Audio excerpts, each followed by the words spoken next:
Last week, we did an Andor tier list on Force with Friends. It was a lot of fun. I think tier lists are a great way to pass the time. So this week, we're going to bump back to the next most recent live action Star Wars, and we are going to do a Skeleton Crew tier list. So just very briefly, before we get started, I'll go in order on my screen here. Opinions on Skeleton Crew. Kevin, fan of it? Oh yeah, yeah, I loved it. I went back and watched a few episodes of it again, and I don't. It's obviously you can't compare it to Andor because it's so different, right? Like they're not even Yeah. remotely the same. But I don't. I didn't enjoy it any less. Like it's a really fun show, which I think is its strong suit, right? Like it's not. It's not this great cohesive, amazingly plotted out, well told story that you look at Andor and it is, but it's fun from start to finish. And so I really Mhm. like Skeleton Crew. I think it's a great show. Yeah. Ryan, what do you think? Yeah, same as Kevin. I love it. I had such a fun time with it. It's a really good show. And if we don't get another season, I think it was a solid story beginning to end, Yeah. like Kevin said. Yep. I agree with both of you. A lot of fun. And I think that's kind of what it was designed to be, right? They kind of Yeah. built it as just a lot of fun, and Yeah. it lived up to the hype. I think there was one episode, one that just was kind of like tonally, I didn't think it was felt the same as the rest. Not that it was bad, but it was just a little bit different. But for the most part, it was just one good big adventure. Nothing too deep, nothing too crazy, just a good pirate show. So yeah, Yeah. I was all on board with it. It's kind of in its own class of Star Wars. So I'm all about That's it. So true. what we're going to do when we do these tier lists, I always feel like we need to maybe get this out to start with. It's not like we're saying if something is S tier in this Skeleton Crew tier list that it is the greatest Star Wars ever made.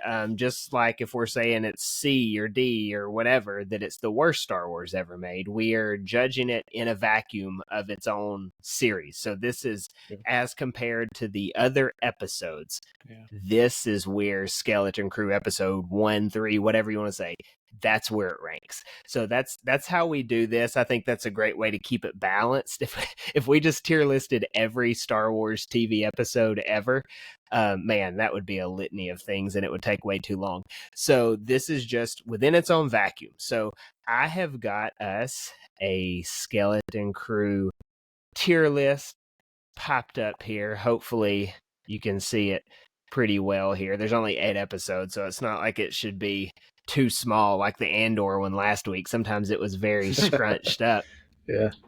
But with this, it's interesting. I couldn't find one that anybody had made, so I just had to throw my own images in there. So I found the ones that I remembered from each episode, like to differentiate it for me to know which one we were talking about. There you go. So, and the way we'll do this too, we'll all three give kind of our ranking, and then we'll find some happy medium between the three. So season 1, episode 1, and I have this list on IMDb just looking at the rankings, like what stars it got on the IMDb rankings, and they're all pretty good for the most part. But season 1, episode 1, this could be a real adventure. I think it sets such a fun tone for the show. Like you get these kids that are living a turns out very secluded life on At-Aten, like incredibly secluded from the rest of the galaxy, and it's just very mundane. It's that classic story of kids who've never done anything crazy exciting wanting to find some kind of adventure. I think it is one of the better introductions to a Star Wars series that we've had. I thought it did great setting the tone for the show. So for me, episode 1, it goes A tier for me, just looking within the scope of all of Skeleton Crew. I think this is a solid A. It has no glaring weaknesses. When you rewatch the show as a whole, I don't think that's the one that stands out the most, but I do think it's a very good episode. I agree. I think, I remember when we first watched it and did it. I just remember thinking that I couldn't really have asked much more from an introductory episode, right? It really sets up the characters in a way that they all feel very different. They all feel very unique. I mean, the whole world immediately fell in love with Neil. I mean, it was a really good intro, and the characters kind of even in just that first short episode, you feel like all the characters kind of already have their own plot lines and kind Yeah. of paths they're going to take throughout this story. So it was fun. It was a lot of fun to get introduced to the kids, and you get some pretty early on shenanigans. But they do a good job of really setting up the characters for who they're going to be throughout the show, and they all have some really cool, meaningful paths that they take.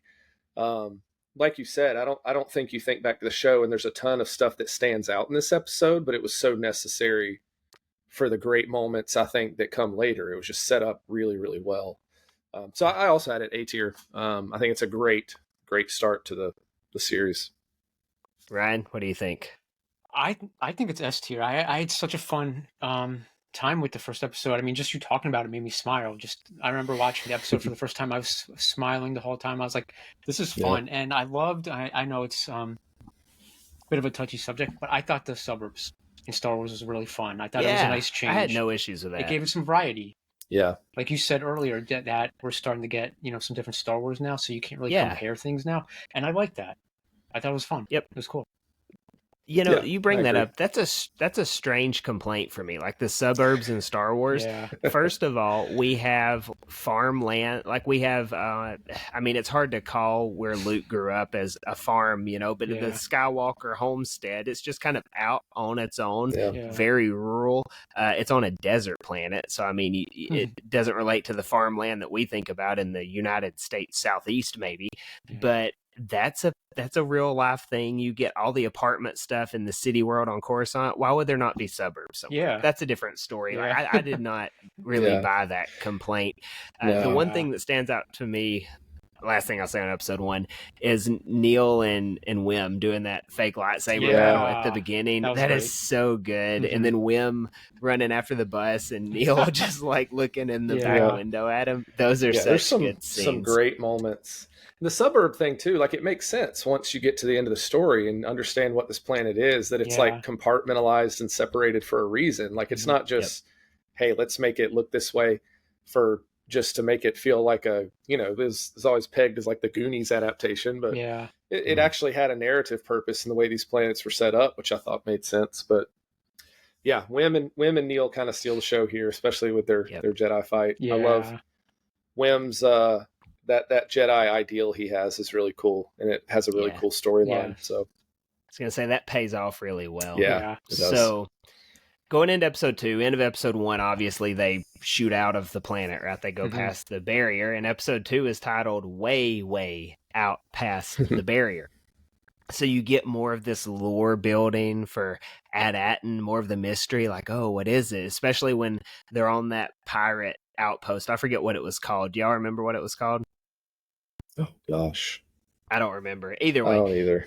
They end up there, and when they have that AT-AT mint, everyone's like, "Oh my gosh!" Freaking out. And you just start thinking like, "Oh my goodness, what is it?" And you compare, or you throw that back in with like those murals on the wall and episode 1. I really love the mystery there. I will say though, episode 2, it's not my most favorite of the series. I think it's an average episode. I thought episode 1 was a lot better than it. I don't think it was bad, but looking in this vacuum, I think 1 stands out beyond 2. So for me, episode 2 personally is a B tier. It's cool when they find Jod at the end. I'm just not crazy about Brutus and what's his name? Vane? Is that the? Oh yeah. I'm not crazy about them, but I do think Jod's awesome, so I'll give it a B. You go ahead, Ryan. I'm contemplating. I'll give it a high A. Because it's a fun episode. I like that we got to see, like you said, the pirate outpost. I thought that was really fun to see that. Yeah. It was a spacey, cosmic pirate outpost, which was really cool. I thought that was a really cool idea. I don't know. Yeah, I'll say high A. I'll say I. A for now. So we got a B and we have an A. Kevin, where are you going to land us at? I do like this episode. Okay. I do like that it gathers some interest about AT-AT and 33's interaction at the start of this episode, because he really pops up right Yeah. right at the end of the first episode. So you get a lot of 33, which is fun. He's really one of the highlights of the show. And the pirate base is cool, but at the same time, I feel like the whole episode is about getting them to Jod, which happens right at the very end. Yeah. So again, it's not one that like stands out a lot to me when I think back to Skeleton Crew. Like I know they go to this pirate base and they find Jod there, but for me, it's really the next episode that stands out more. So I think I'd probably settle at a B, because I still really liked a lot of the parts of this episode. Okay. So we got 2 Bs and an A, then 2 As and an S. So this would land high B. This would land high A, as far as I think those averages would go. Yeah, I agree with what both of y'all said, though, as far as like the strengths of the episode. For me, just the pirate outpost doesn't do it for me. Doesn't mean I don't like the episode. Yeah. That's just kind of, if that's your thing, it's cool. But yeah, I don't mind either way. Going in to episode 3, very interesting as an astrogation problem. I thought 3 was a fun episode. Especially that shot. You can kind of see it on the tier list here where they're on that planet. I thought that was a really good like money shot for the episode. And they're all just following Jod, and you start getting those little themes of, hey, don't trust him, that are going to really thread throughout the whole season. I thought that was cool. What was the owl's name? Kim? Is that right? Kim. Yeah. Kim. I thought that was an interesting character. Definitely looked interesting. And the thing I liked most about this show was the whole AT-AT mystery. That I was so interested in it. And so again, this episode, it throws another layer into it. So I'm somewhere on A behind the first episode or B ahead of the second one on mine. I can be easily persuaded either way on that one. I think I'm solid A on this one. I forgot how much happens this episode. Like they do the breakout and they get to that moon all in this episode. Yeah. And X-Wings. Yeah. X-Wings. So it's a cool episode. You get like the little comments that Jod makes about the Force, and you're like, something's not tracking with this guy, right? And obviously there's a division among the kids. Like half of them trust him, half of them don't. Mm-hmm.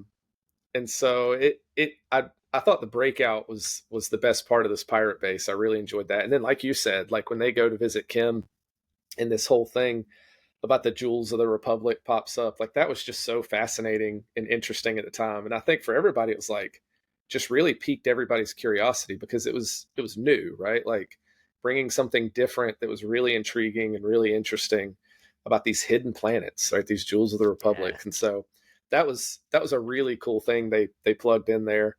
And yeah, just kind of like you mentioned, like Kim being like, you can't trust him, and him kind of showing a little bit of his side in his interactions with Kim. And so I thought a lot developed in this episode, and it was a really fun episode. It looked great. But yeah, the whole AT-AT and Jewels of the Republic thing was a really big, like, driving source of curiosity. And I mean, that carried us through, the rest of the show, really. I mean, we speculated about that for the next 4 or 5 episodes. We did. Yeah. So I really liked this episode. I have it at a solid A. Ryan? I would say an S. It was a really fun episode. I forget the name of the moon, but I thought it was really cool. And I liked where she lived, where Kim lived. Like, just where she lived and herself, it kind of reminded me like it would fit in. I mean, of course, it's Star Wars, the Ewok movies, but I felt like she could have came from the Ewok movies. She was just a really fun character, a really cool design. Yeah. And actually, I mean, that's how the whole show was. It was a lot of Easter eggs from, like the original trilogy and older books and stuff. But yeah, she was really cool. It was a fun episode. I loved finding out more of AT-AT. Yeah, it was just really good. So S for me. All right. So I think as far as that goes, would y'all have this A? Because we're S. I'll say A on it too. I was between B and A. So would it go above the first episode or behind it? Ooh. I think I like it better than the first episode, but that's just me. I don't mind. Ryan, better than the first or no? I really liked the third episode, but the first episode, like I said, it made me smile watching it. It was just such a fun introduction to the series. So you're the decider here, Will. We can have them right next to each other. I don't care. The Let's first call it one's tie. it's an iconic episode, yeah. Yeah. So, Borgo is where the pirates are, by the way. Oh, okay. Yeah. But That's right. the little thing, the IMDb doesn't say the Kim planet, which doesn't really matter. Oh, okay. It was like Going, a moon, right? Because It was a like moon, big, yep. it's like a big Yeah, it gas was a giant moon. in the background. Yeah. yep, it was Yeah. a moon. So looking at episode 4, episode 4 is an interesting one. I can't say I remember no Atten. Catchphrase. 4 is, I think it's, if this whole series has a hot button episode, this is it. Because the first portion of the episode, to me, it's really cool when they get on the planet and you start realizing it's set up very similar, but then you Yeah. get into that group of warring factions and it almost Yeah. turns into like a philosophical Neil episode, Yeah. which I do like, Yeah. but at the same time, it did feel a little bit out of place for me from where they were going for it to slow down to that point. But then at the end, it picks right back up with SM-33 and they're in that observatory or watchtower or whatever it was. Yeah. And it feels like you're just right back in where you were. So I don't know. I think it's the weakest Skeleton Crew episode. Not that it's bad. I just don't think it's the best one. So for me, this is probably low B, maybe high C. It's got its high points, but when compared to the rest of the series, just as a whole, I think it's easily the weakest. Yeah. I think you're right. I think people either loved it or hated it. Because I Yeah. remember at that point, the dialogue back and forth was kind of like, this was a bad turn. And some people were like, no, this is Yeah. great.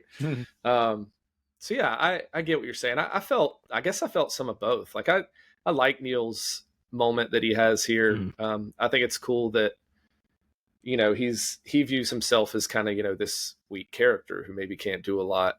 Yeah. But it really kind of sets him more as both. Yeah, he can do better in some things, but he's also a model for these this girl who, you know, he interacts with, and like she learns some things from him, and just that becomes a big theme throughout the show, is like what you learn from each other and how you grow from each other, which is a really cool theme. And I think it fits really well in the show.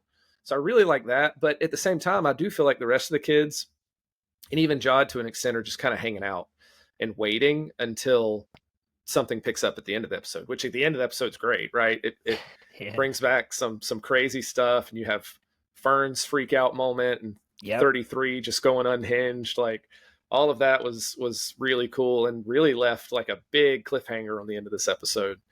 So I'm kind of with you. I'm kind of between B and C, because the stuff I liked, I really, really liked. But then I felt like a lot of the episode was just kind of the other characters waiting for Neil's plot to revolve, or waiting for Jod to come back, or waiting to get to that supervisor tower. I didn't feel like the rest of the characters had a lot going on here. Before Ryan goes, I'll interject on the Neil plot too.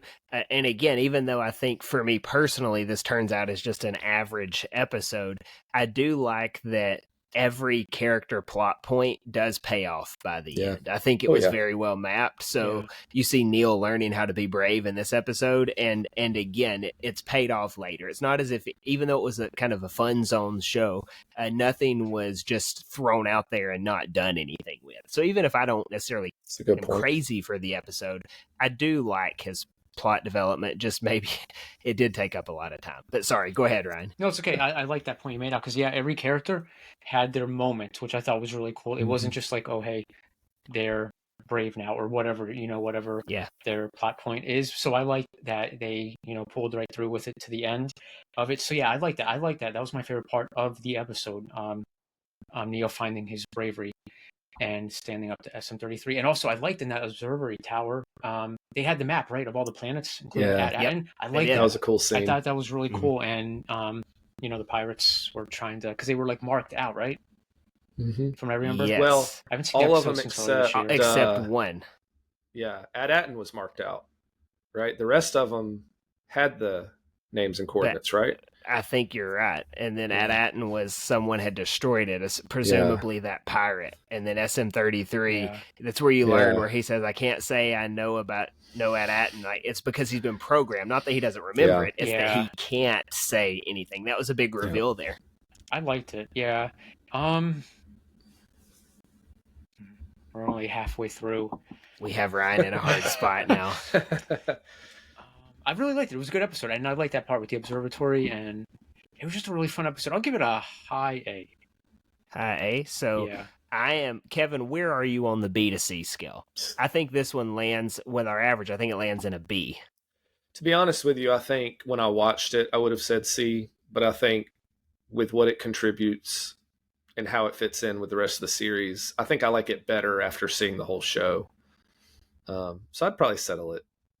To me, it's a low B, but I'd give it B. So Okay. This looks pretty good so far, I think, as far as our averaging out.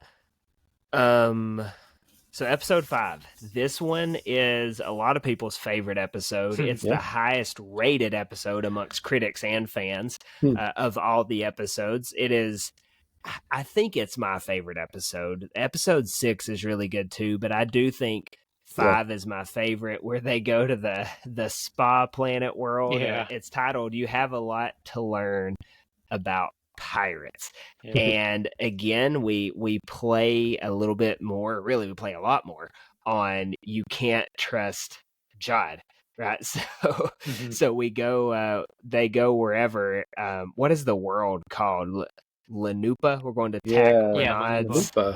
Tack Renaud's lair, and it's that spa planet now, and SM-33 is like, I can't believe this. how they've turned it into it. Funny. You've got the banking clan Easter egg, and the moons make an appearance on it, which is interesting. Isn't that Plagueis' species? Oh, Is yeah, that what they're called? Yeah, so they're on there. The pirate lady, I thought she was a good character. What was her name? Pocket. She was good. Pocket. You got all the kids like stacking triple high to wear the thing and be an adult. That was and great. they got the face covered. A lot of good hijinks in this episode. Obviously, they have where they go through the layer and there's the traps and the pirates are chasing them. And then Jod gets the saber at the end, which is our thumbnail here.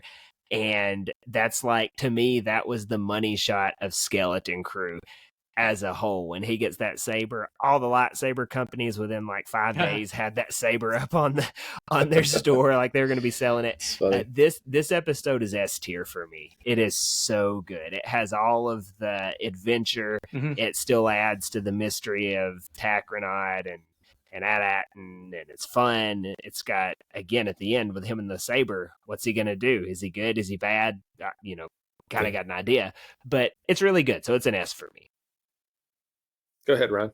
It's an S for me too. I loved, especially the second half when it was like very Goonies when they were going through the caves. I thought that was really cool, and you had the acid water. It was such a fun time. But even when they got there to the spa, and then they find out they couldn't go in there, so they, like you mentioned, they had to dress up and pretend they were adults. I thought that was really fun, and just Jod running into everybody, that he probably backstabbed, and everybody knew him by different names. I thought that was really funny. Aliases. So it was really fun. I would definitely say S tier for me. Yep. Oh, and the huts. There were huts from what I remember. Right? That's true. Yeah, the huts. Yeah, that was cool too. Yeah, no, I agree with everything y'all said. I mean, it's a super fun episode from start to finish. Like when you like we talked about, you go back and look at this being as billed like the Goonies in space. Like this is that episode. Yeah.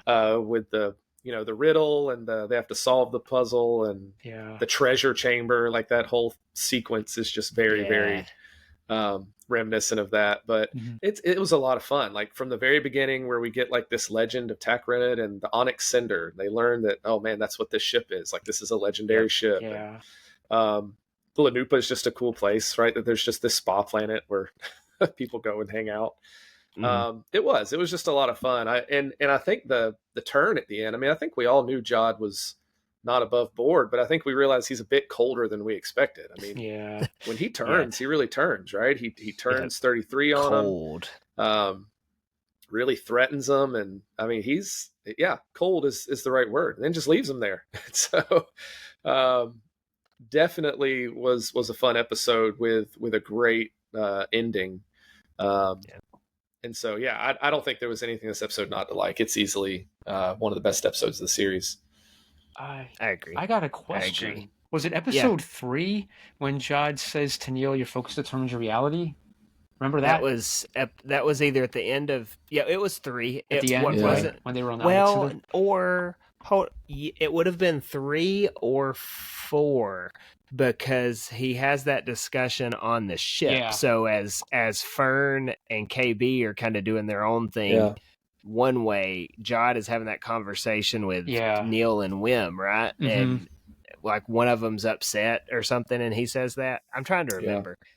But that was a good. It is. Wim's like upset in one of the rooms, and he like comes in and talks to him. Yeah. I can't remember which one that was. Like his nice moment. I think it might have been 4, because I think the travel in 3 is where they're all laying in the beds. Yeah. And KB's watching him like she's awake, and they have that little interaction. They're all so I think it must asleep, be 4 where he has that interaction with Wim. Yeah. I think you're right. So episode 6, sorry. We get into episode 6, Zero Friends again. Yeah. It's so good. It's the KB episode. Yeah. And man, because all of the kids kind of get their own episode, and hers, going into the series, I wouldn't have thought, if you told me, or at least after the first couple episodes, you're going to have this one character that has a super shining standout episode. I probably would have picked her last of all of them, just as far as how they were featured and which ones were most prominent. You'd think, it'll be the main characters, Wim or Fern, or, Neil was taking the world by storm. But no, it's KB. Her standout episode is the most standout of the character episodes. Yeah. Very well written. Again, it's on a cool looking planet as well. Kids are kind of on their own. And if you ever told me that the greatest tension of this show would be whether they can change out her battery pack. Oh, yeah. I would have been like, there's no way I'm going to be on the edge of my seat for that. And then I was. So this episode is also S tier for me. I think it is so good. I think it's good. Same. I agree. I actually, 5, 6, and 7 are those 3 episodes together, in my opinion, were all really, really good. And I thought this was situated right. And it kind of sits in the middle of those two, where those two are more like action and plot heavy. Here, the plot kind of stops for a minute, but the show doesn't suffer for it, right? Like, this pause is so good because we get to look at these characters. And I was thinking, like, coming off of Andor, like Andor is like this picture of like how dark and gritty and people can be and how awful things are sometimes. Like, I feel like Skeleton Crew, like, embodied in these kids is like how good people can be, right? And like I feel like it's a cool difference between the two shows, where like this is about really being able to see someone else's life and what they deal with, and not understanding them as people. And KB's feeling like she doesn't have friends, and Wim's like, "What are you talking about? We're your friends." Like that whole exchange between them, and her giving Wim the opportunity to feel like a hero, like that whole interaction. Just how they feed off of each other and just the goodness in the characters is so great. I think it really, this is where these kids, I feel like, really shined in their acting and did a great job. And even on the other end, like Fern still dealing with her, like, I got us in this mess, I'm not a good leader type of thing. And Neil's like, what are you talking about? Like, we all look to you. Like, we're all following you. And so even she kind of has her moment in this episode when they split up. And so it was a great episode for the kids and their characters. So I agree with you. I think the show is better for pausing on the plot here and letting these kids have their moment as characters. And I had it also at S tier. I thought it was great. How genius was it with the way they split the characters up? Because the natural inclination would have been Neil with KB and Wim and Fern together. And instead you make Wim and Fern both kind of step back a little bit with the opposite characters supporting role. So I thought that was such a smart way to go about it. And I agree 100% with letting these kids shine. They did so good. Yeah, and that was a little bit of a payoff with Fern too, that they started in episode 4, right, where she starts to question herself at the end of the episode. 5 really takes more of a Jod focus, and then picks back up with Fern having to deal with that, but also Wim too, because he was sad on that one episode where what you just said, Ryan, where Jod has to console him a little bit, and he gets that moment too. So Ryan, where do you have it? I have an S as well. This was probably my favorite episode. It was the episode I was looking forward to. I didn't know when it was going to happen, but like a lot of fans, I was watching all the interviews beforehand, before the release of the show, and I forget the actress's name, but she accidentally said that her character was robotic. Yeah, so I was like, oh boy, I can't wait to see her episode. I can't wait to see what happens with her. So yeah, I really enjoyed it, and I liked the dynamic because the two friends were split up. They were having to help the others, so I really thought that was cool that they did that. KB with Neo and Wim with Fern. So I really liked that they did that. And the end, remember the end when they're getting back to the end was so cool. That machine rips the hull off, and you see that there's that's just a covering, and it just looks more sleeker. That was great. I thought that was so cool. That was a great shot when it emerges from its like broken hull. That was cool. And this is the most well written episode, isn't it? It was also Bryce Dallas Howard. I think it had to be. She directed. I think it was Bryce Dallas Howard. Yeah.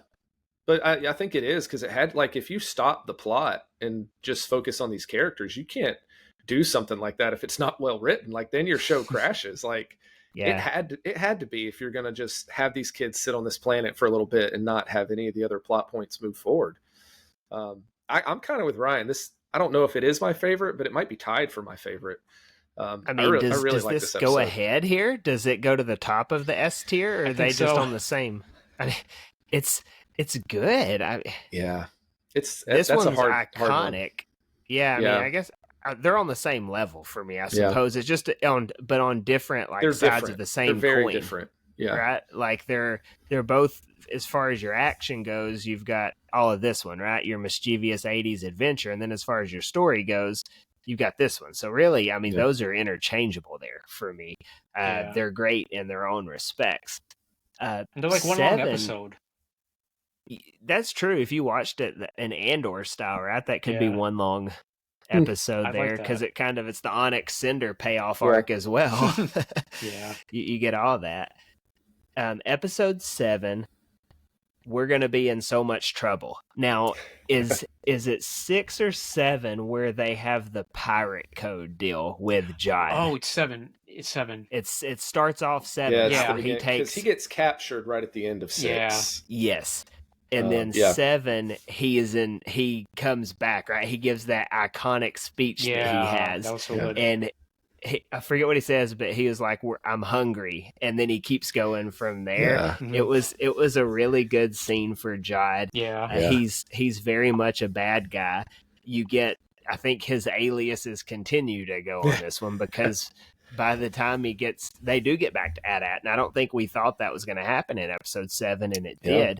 And so by the time you get there, he's like this honorable Jedi or whatever sent to them, and he's got the lightsaber, but he's also lobbed off 33's head in the process, and it seems like the kids are in a lot of trouble, which the episode title, we're going to be in so much trouble. They show up in trouble, not even they're AT-AT in trouble. 7's really good.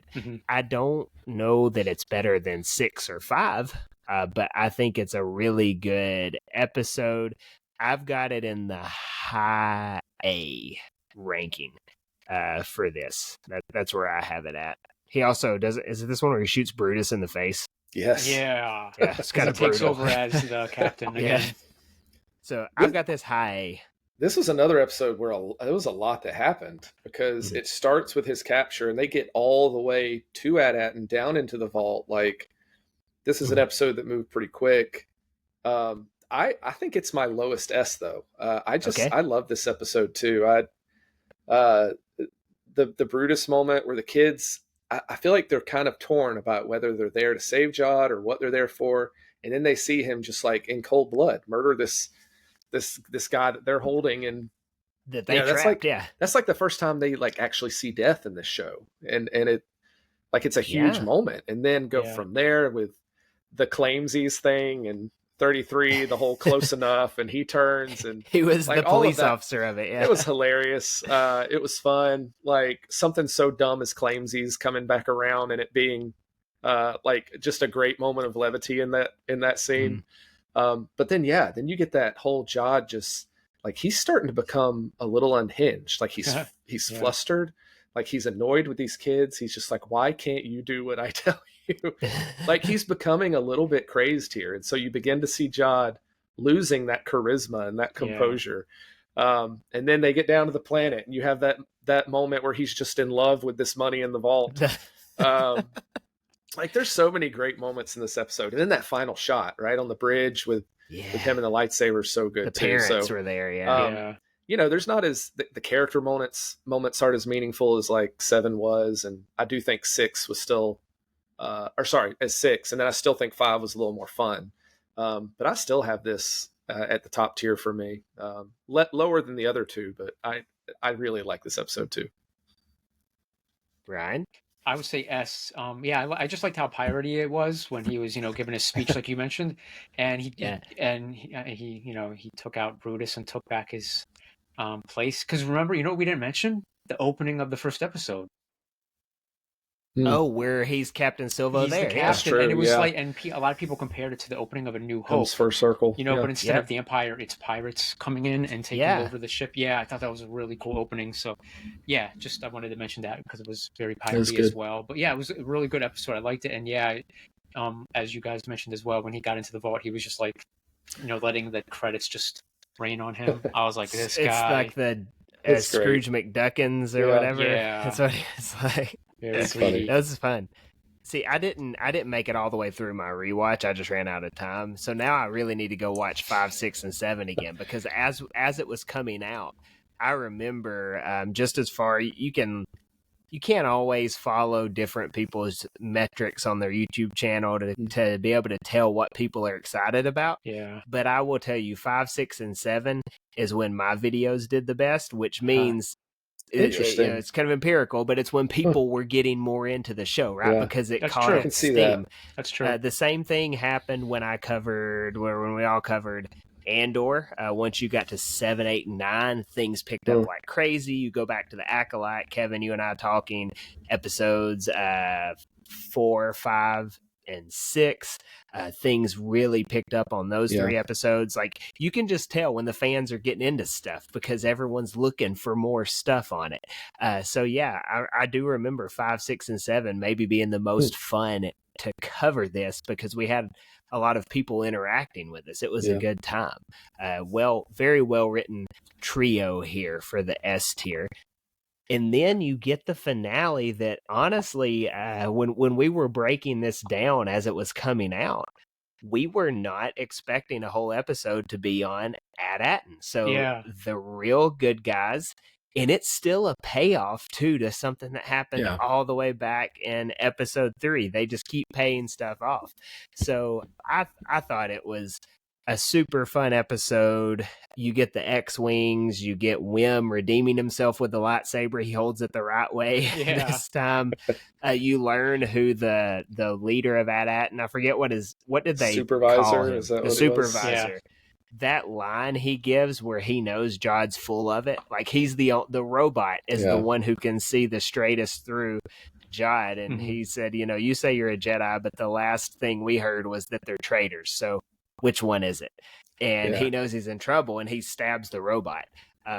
Were y'all kind of surprised that the supervisor was a robot? I know like half the fans were like, oh, it was obviously a robot. And the other half was like, it's going to be some big Easter egg or something like that. Yeah, I remember that.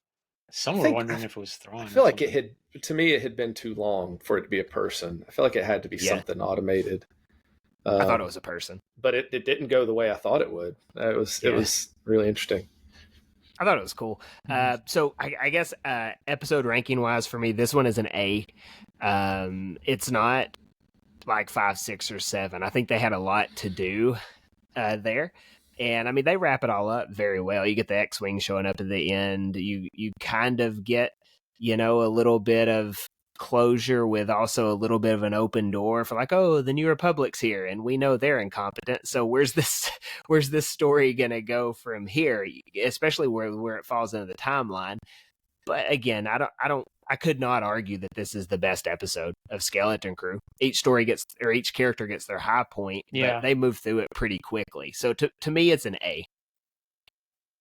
Go ahead, Ryan. What do you think? S. I mean, like we mentioned before, each episode before this, every kid had their own moment. This episode, they all had their own moment. Like, for example, Neil. He was walking away from an explosion. I love that. It's like, what do they say? Cool guys don't look at explosions. I thought that was so cool. He was walking away and, the explosion went off. And then, like you mentioned, Wim turned on the lightsaber correctly. And then KB, she was flying the Onyx Cinder. She's got the ship going. Yeah. That was really cool. And just like the X-Wings showing up. Just a lot of bravery from the kids. And it was a really fun episode. And I liked at the very end, you could tell because we find out in the first episode that he doesn't say it, but Neil calls him out on it. Wim says he just wants to be somebody, when he grows up, he wants to be someone that helps people. Neil tells him he wants to be a Jedi. And at the very end, you see Wim looking at Jod as they're going in the elevator. At least for me, you could see in his face that he still wants to help Jod, that he still sees a good person. So I love that it ended with that. I thought that was really nice. Yeah, I know what you're talking about there. How about also with Neil? Is as far as his deal goes, he's brave again too, right? Yeah. Like it's on that gun turret, isn't that what he does? Yeah. In the school, right? Like he's going to the school because he knew where the turret was because it was at the other planet. I think that's how right. Yeah. They knew it, so it pays it off. Yeah.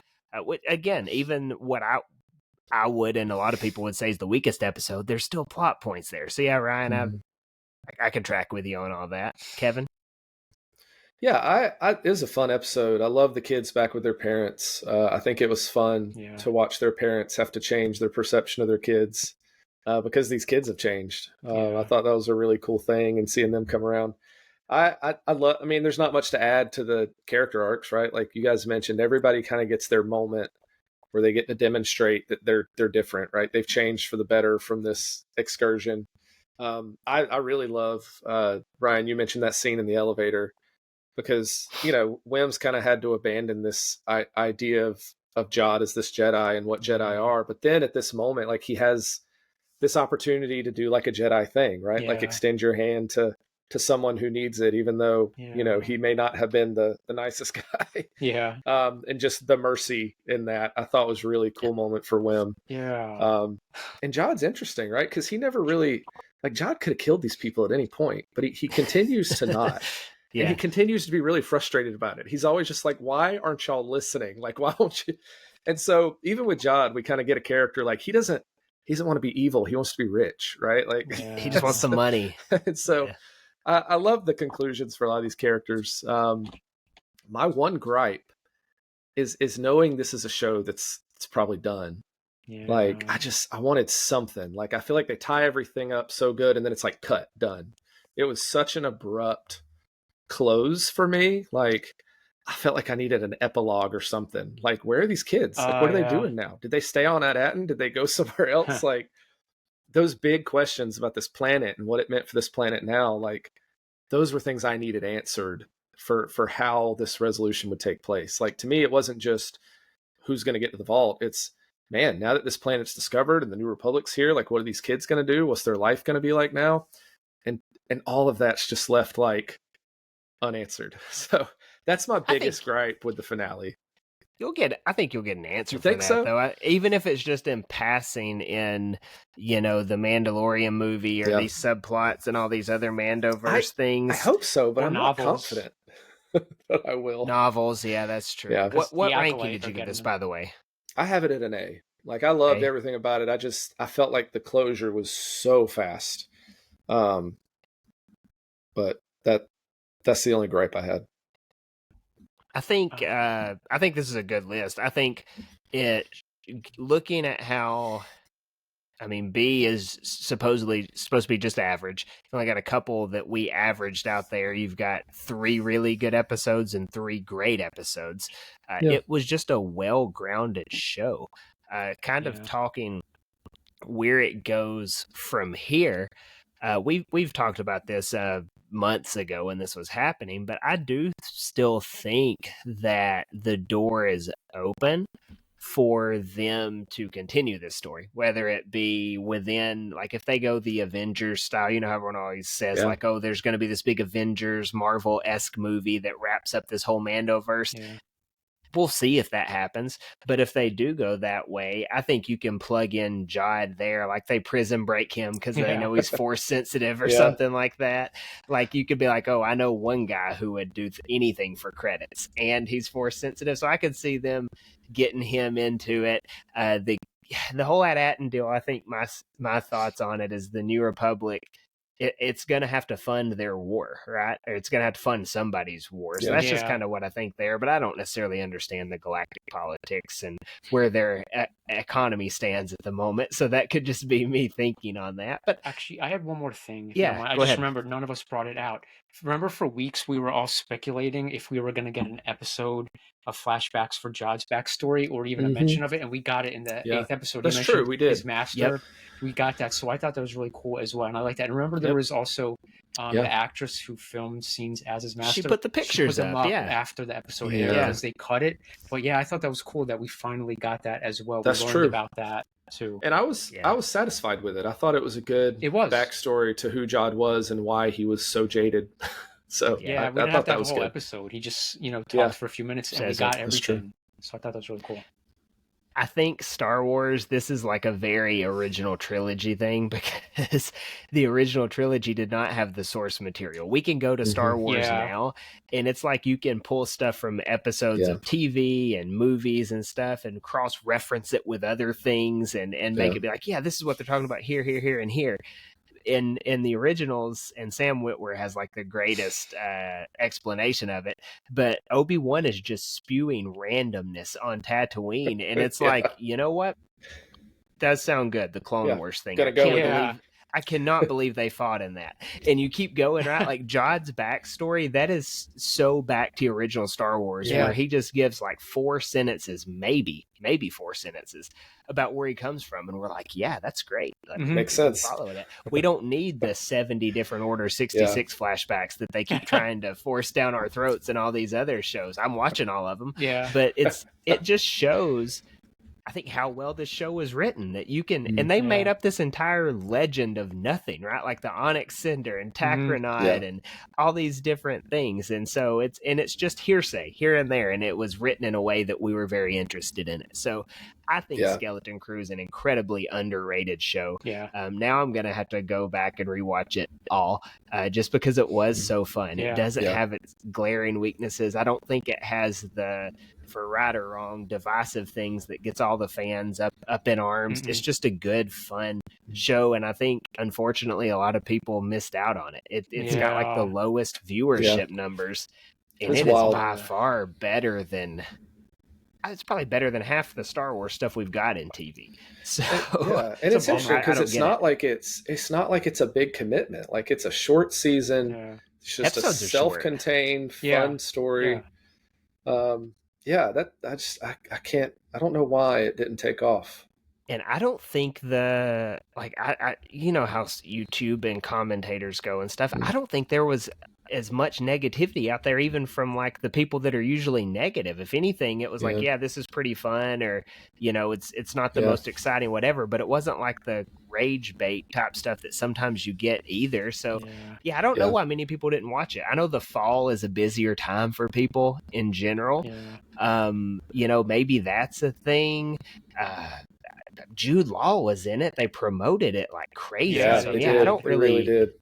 It was on during like NFL ads and stuff, but I don't know.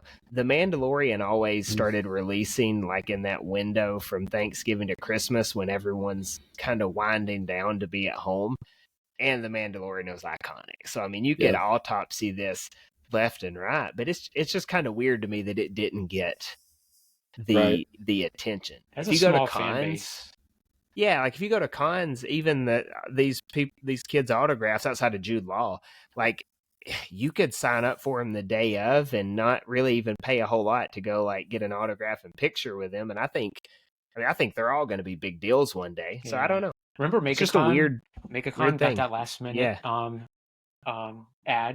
added to them to it. MegaCon, that was the first con they went to promote it. Yep, which is really cool.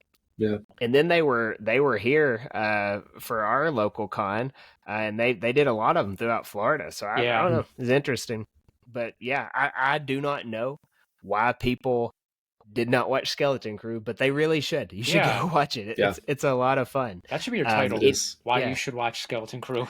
A tier list. This is why we are telling you all the reasons why. I'll figure out something like that. Any last words on Skeleton Crew? Just watch it. Do a rewatch or something. Just watch it. It's just fun. I mean, if you had to summarize it, it's just a lot of fun. That's all. Make it a holiday annual watch. Good, clean, fun. That's the Fun Spot advertisement for in Orlando. And I always joke about it because if you're an Orlando native, you know Fun Spot. And if you are choosing, you can have good, you can have clean, you can have fun. You can only pick 2 out of the 3. You cannot have all 3 there, but they advertise it as all 3. This is all 3. Skeleton Crew is good, clean, fun. So next week, y'all are going to kill me. Do y'all want to do another tier list of a Star Wars show that has 8 episodes? Yeah. This is fun. Ryan says yes. Yeah. Ahsoka it is. Yeah, I was going to say Ahsoka. We're going back in time just in the most recent release order. So we are going to... what else are we going to talk about? That would be the Acolyte. We're not going to tier list the Acolyte quite yet. We're going to go to Ahsoka. I like the Acolyte. We're keeping... Well, we like it too. I just don't want to open that can. No, it's okay. So we're going to go with Ahsoka and tier list it. So that's what we'll be doing next week. Thanks, everyone, for watching. Drop your order of your rankings on Skeleton Crew in the comments. We'll take a look at it. Otherwise, we'll catch you guys next time.